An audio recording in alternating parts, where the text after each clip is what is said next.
right. Yeah, so my name is Kimaren Ole Riamit. Very pleased to follow after my brother, Professor Eli Raha, only divided by a colonial line, otherwise, same family, same community. Very much honored to join virtually. Very disappointed with myself that I was not able to be there in person, but at least I have a chance to bring my voice through this technology. And as mentioned by the moderator, um, I will look at the adaptation strategies, and basically it's a build-up of what Professor Elifuraha mentioned. I also must say there are many pastoralists in the room there who can answer questions and respond, and therefore you will not miss my presence in terms of responses. I saw Nelson, I saw Agnes, Elifuraha is there, and I think some others. So this photo transports us actually to the Maasai typical traditional home. This is our homeland.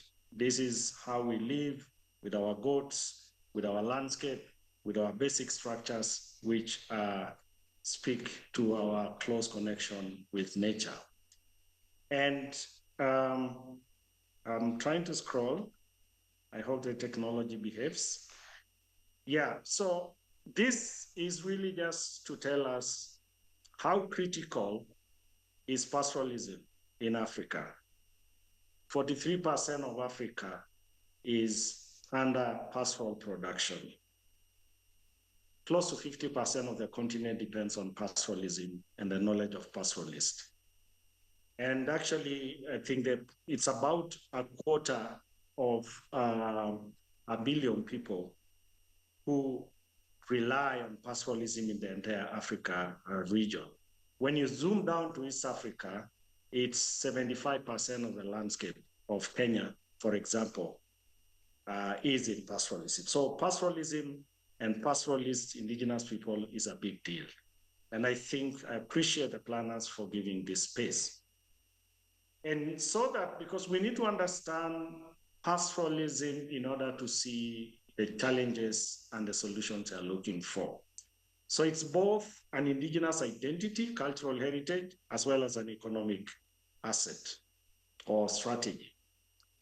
They have mastered the dry lands of Africa, actually. And basically, this landscape have become synonymous with conservation, pastoralist livestock keeping, and nature-based tourism. As you will see, these landscapes are actually the highest biodiversity spaces in Africa, and particularly in East Africa. And as explained by Lifraha, they entirely rely on indigenous knowledge systems and practices for their well-being, the well-being of their livestock. But the view of pastoralism by others has been that pastoral spaces are empty, resource-poor spaces. And themselves, they are said to be lazy, wasteful, overstocking. And you know the tragedy of the commons, that they will keep livestock until the environment cannot keep more. But that theory was a few, almost 100 years ago, and we are here with our landscape and our livestock. The tragedy of the commons has not struck because the indigenous knowledge system and is vibrant, and people make sense of these spaces. And again, to appreciate the value of pastoralism, 92% of forest conservation in Kenya is where pastoral Maasai communities are. Much more land is still under ICCS, on ICCS in pastoralism. Even much more with the community-based conservation space, which has surpassed forest conservation in Kenya. A tenth of the entire country's landscape is under community-based conservation and is 90% on pastoral land. And when you look also at community forestry, which is 60% or 58% of the forest in the country, is with this landscape. So these are rich landscape contributing to biodiversity conservation and climate resilience. by virtue of indigenous knowledge. And this brings us to this point that these are people of the land and the skies. So whenever changes come that affect the land and the rains and the season, they are in the front line of negative impacts of climate change. And I hope you are seeing my slides. Am I speaking to myself or are we together?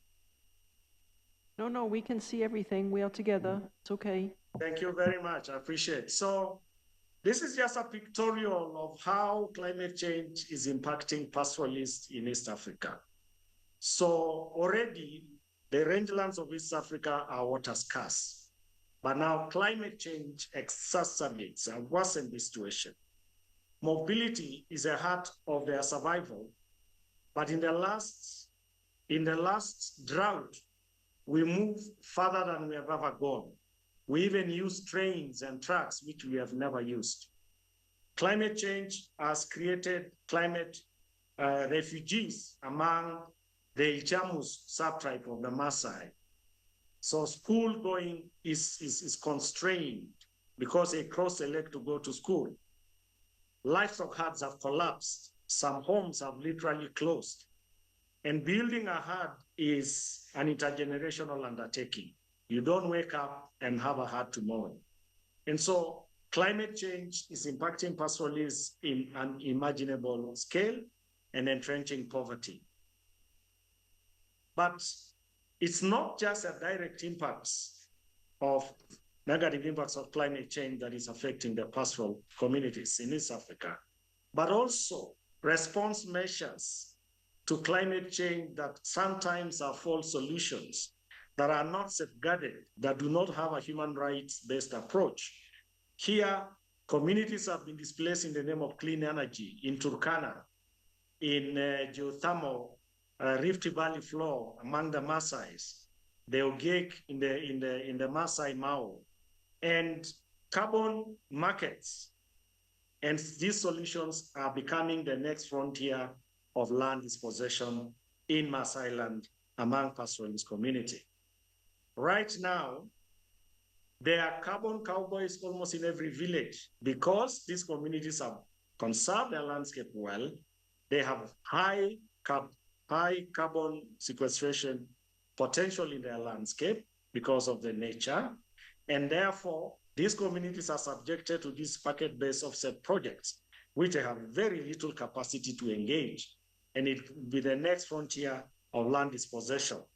But are these pastoralists just victims? Are they just helplessly waiting, for climate to wipe out and the market forces? No, far be it from that. My brother, Professor Eli Furaha, illustrated the indigenous knowledge.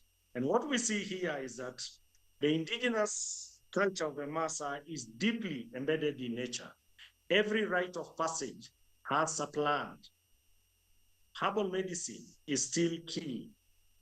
And so I will try to demonstrate in the next slide that these communities will remain part of the solutions, and they are not just helpless victims of climate change and policies that are negative on their lives. So some of the strategies, Elatia, my brother mentioned italic words. There are a few others here, italicized word. Elatia is the neighborhood. This is the basic functional unit of survival of the Maasai community. Knowledge, security, justice, land tenure security is pooled. Second is really, they have a vibrant system of monitoring. And these are the elements that Eli Furaha spoke about. A system of Ilomon, Elaine, Ilaleno, these are scouts in the landscape, monitoring and reporting back to the institutions of the Maasai to be able to inform their adaptation strategies in the context of climate change. And Idora, strategic mobility, oftentimes these pastoralists have been thought to be crazily moving across the landscape. But the reality is that this mobility is a lifeline support strategy of these dry lands in disequilibrium. And they use a social network to move. And oftentimes, this has been the reason why livelihood support system is possible. This is an example of a latia, a traditional Maasai setup with about 30 households living together, pooling knowledge, pooling resources, pooling food security. There are many strategies which I'm not sure time will allow me to do justice to them. One or the other is the diversity of species kept. They keep small goats, sheep, cattle, donkeys, because all these utilize different ecological zones of the landscape. So you have browsers and grazers. You have high browsers, high grazers, and low level grass. And my brothers and sisters there can elaborate more. This is one of the strategies. So you remove one species, as we are seeing in the current conservation agenda, where sheep is not taken to be livestock, and goats, which you saw is a technology for monitoring weather, then you remove the petty cash of the pastoralists, which they use for day-to-day.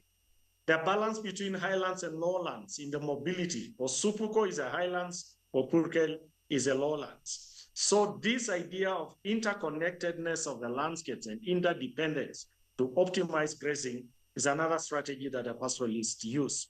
They do land zoning. Land zoning did not come with science. It has been with indigenous people. There is Olokeri and Ongishu. These are words that mean certain land set aside for certain times, for certain animals. And these strategies are informed by certain value systems.